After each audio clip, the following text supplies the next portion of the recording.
हाली 10 रुपए जाई रंग किन के ले आई। आ रंग का होई हो मेहरारू? हमार छोटकी बहन आवती है रवा से होली खेली रहो, वो लगा ले मुँह लगा ली।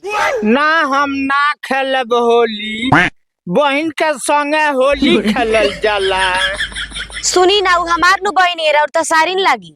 अच्छा तहार माई बाप हमरो माई बाप लागे लालू तो तहार बहिन हमार बहिन ना लगी हाँ। साफा बकलो ले आई हमार बहन और सारिन लागी। जाई रंग किन के ले आई, ओकरा में डाल देम ली पैसा।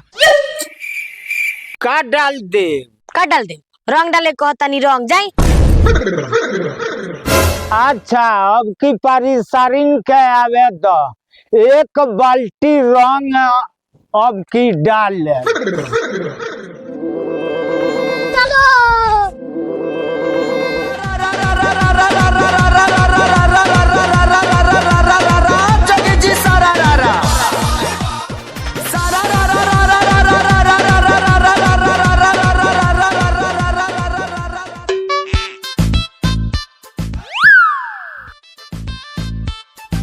ए भौजी तारा लगे डलवावे वाला सामान बा? का डलवा वाला सामान चाहिए? का दोना मौगी बतौल सारिन में डाले वाला।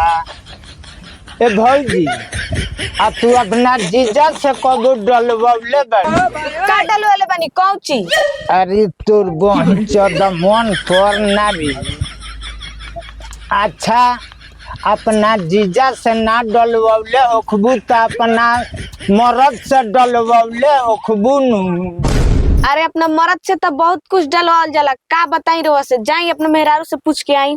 ए भौजी अपना मर्द से जमन जमन डलवले बानी ओइमे से 2-4 गो नाव धरो ना, जे मन पर जाओ कि का डलवावे लू।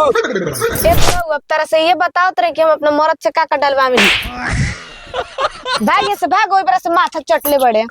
कैसे कैसे लोग रहते हैं यार यहाँ पर। ए भाई तू जानता रहा हमार मौगी का कहुए किने के? भाग मर दे, तू साफा बकलोल चपाट हुआ का हो। हम का जानते तार मेहरारू का कहुए किने के, हम हो जरा भी। अब भाग मर दे, तू हमरा नियर मौगा बड़ा का हो।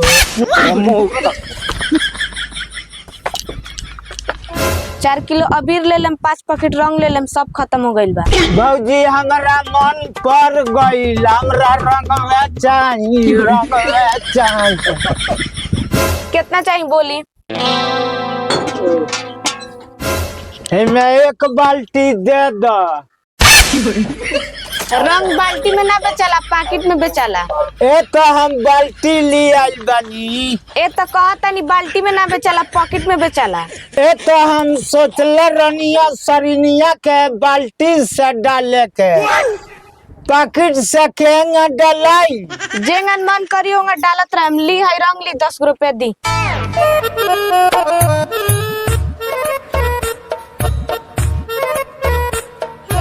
अच्छा ए भौजी ई बताओ, अच्छा जे सरिनिया के कहाँ डाले जे वो करा मजा आई हो? देखी बकचोदी मत पतिए, चल जाई यहाँ से ना तो खींच के 1 थप्पड़ देम। अच्छा ए दादा थप्पड़ मत मारो, जातानी हम बाबू से अपना पूछ लेवे।